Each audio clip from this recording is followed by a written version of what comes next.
Case file हो गया, client को क्या करना है उसके बाद? जब आपने अपना मुल्क छोड़ा तो आपकी जान को खतरा था, वेट ना करें, अपने लॉयर को दिखाएं। क्लेम डालने के बाद आपका कितना रोल होता है कि आप किसी को फोर्स करके हियरिंग ले सकते हैं किसी की? What we can do is we can write an email to the scheduling department, we can call them, hearing pick up कर लेते हैं। वकील, बैरिस्टर, लॉयर का कितना रोल होता है कि वो क्लाइंट को उन्होंने क्वेश्चनिंग में पास करवाना है? आप क्या कर सकते हैं किसी क्लाइंट के लिए? हम लॉ प्रेजेंट कर सकते हैं, we are lawyers, we are barristers. यहाँ पे लॉयर का बहुत इंपॉर्टेंट रोल है। केस रिफ्यूजल के बाद उस क्लाइंट के पास कौन सी ऑप्शन होती है कि वो अपने आप को फिर आगे जाके डिफेंड कर सके? वो कहाँ जाएगा फिर? आप वो क्लेम खुलवा भी सकते हैं। ये केस है बैलेंस ऑफ प्रोबेबिलिटीज। जज को यकीन दिलाते हैं कि on the balance of probabilities ये एक पर्सन एक कन्वेंशनल रेफ्यूजी है।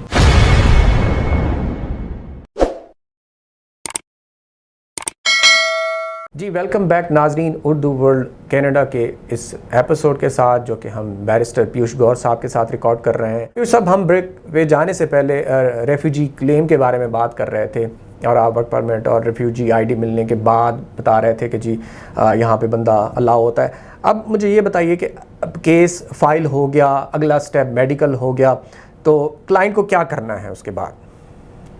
देखिए, उस टाइम क्लाइंट की जिम्मेवारी है अपना जो उन्होंने स्टोरी दी है, अगर वो उसमें डिटेल्स ऐड करना चाहते हैं या फिर कोई ऐसे इंसिडेंसेस हुए हैं जो उनके कनाडा आने के बाद हुए हैं, वो उसमें ऐड करें ताकि हम एक जब आपकी हियरिंग आएगी उससे पहले हम अडेंडम भेज सकें। अडेंडम का मतलब है, देखिए आप जब आपने अपना मुल्क छोड़ा तो कुछ आपकी जान को खतरा था।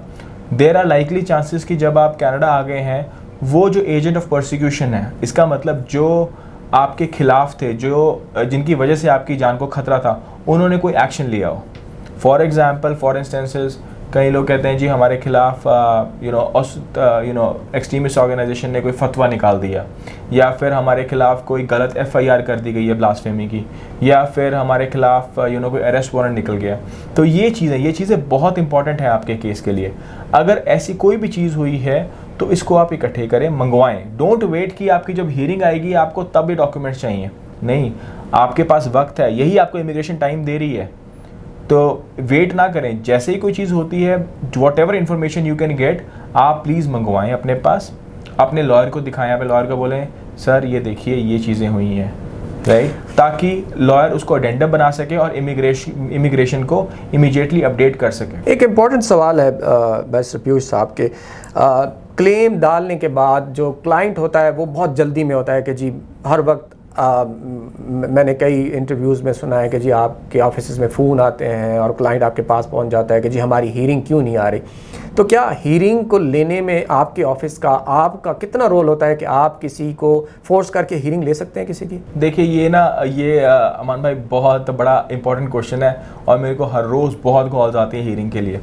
देखिए, ये जो हियरिंग वाला कॉन्सेप्ट है ना, वो इसके दो पहलू हैं। पहली पहलू जो मैंने आपको पहले बताया, देखिए अगर आपकी सिक्योरिटी क्लियर नहीं हुई है तो हम हियरिंग नहीं ले सकते। यूजुअली इमिग्रेशन हियरिंग नहीं देगी अगर आपकी सिक्योरिटी क्लियर नहीं हुई है। इसके अंदर लॉयर भी कुछ नहीं कर सकता, बिकॉज देखिए हम सिर्फ हियरिंग अप्लाई कर सकते हैं, देना स्केड्यूलिंग ने है।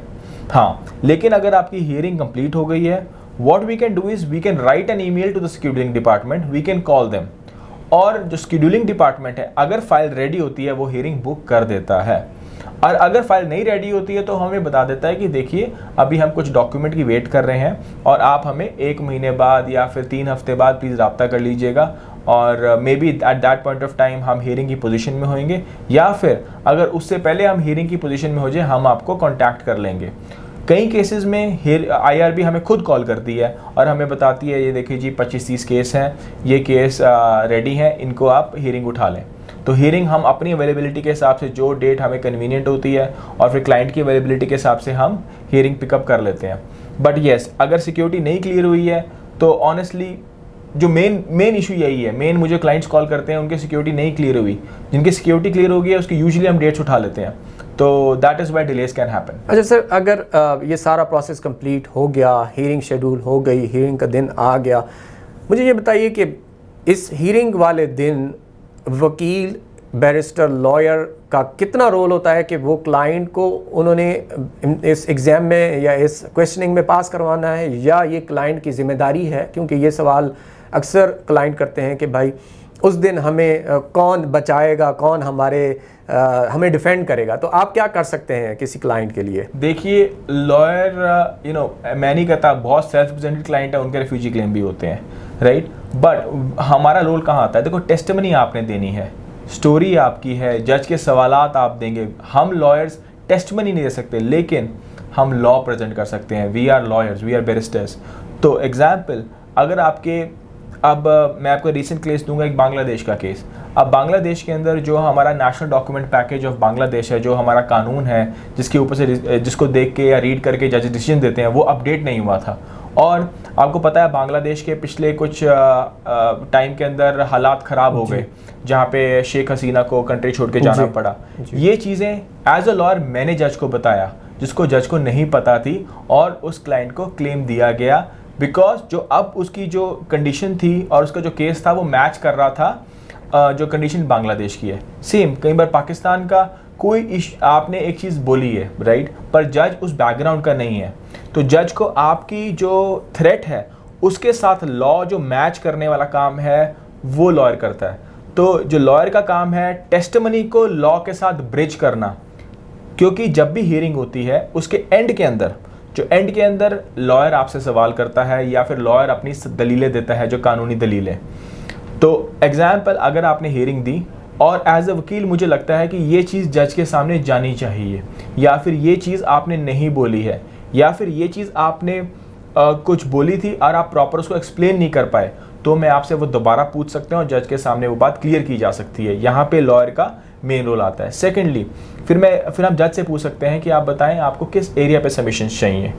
क्या कई बार जज सेटिस्फाई हो सकता है कि हाँ, ये जो पर्सन है, ये क्लेमेंट है, ये सही बोल रहा है, सच बोल रहा है, लेकिन मुझे लगता है कि ये क्लेमेंट किसी और शहर में जाके रह सकता है। तो एज अ लॉयर मैं दलील दूंगा कि अगर कोई पर्सन इस एरिया का है, वहाँ क्यों नहीं जा सकता, वहाँ क्या नेटवर्क है, वहाँ पे कैसे वो ट्रैक हो सकता है, तो लॉ से मैच करके। तो इसलिए लॉ का बहुत इक्वलेंट यहाँ पे लॉयर का बहुत इंपॉर्टेंट रोल है आज के टाइम उसको डिफेंड करना। सर, एक इम्पॉर्टेंट क्वेश्चन ये है कि सारी दलीलें, सारे क्वेश्चंस आंसर देने के बाद भी अगर किसी क्लेमेंट का, किसी साइल का जो है वो केस रिफ्यूज़ हो जाता है, इस केस रिफ्यूज़ल के बाद उस क्लाइंट के पास कौन सी ऑप्शन होती हैं कि वो अपने आप को फिर आगे जाके डिफेंड कर सके? वो कहाँ जाएगा फिर? देखिए, जब भी डिसीजन आता है, सबसे बड़ी चीज़ आती है हम डिसीजन को बहुत ध्यान से पढ़ते हैं। आप ये बात, मैं एक बड़ी मज़ेदार बात बता रहा हूँ मान भाई आपको, ज़रूरी नहीं है कि आप क्लेम हारने के बाद अपील जा रहे हैं, आप वो क्लेम खुलवा भी सकते हैं अगर principle of natural justice breach हुआ है।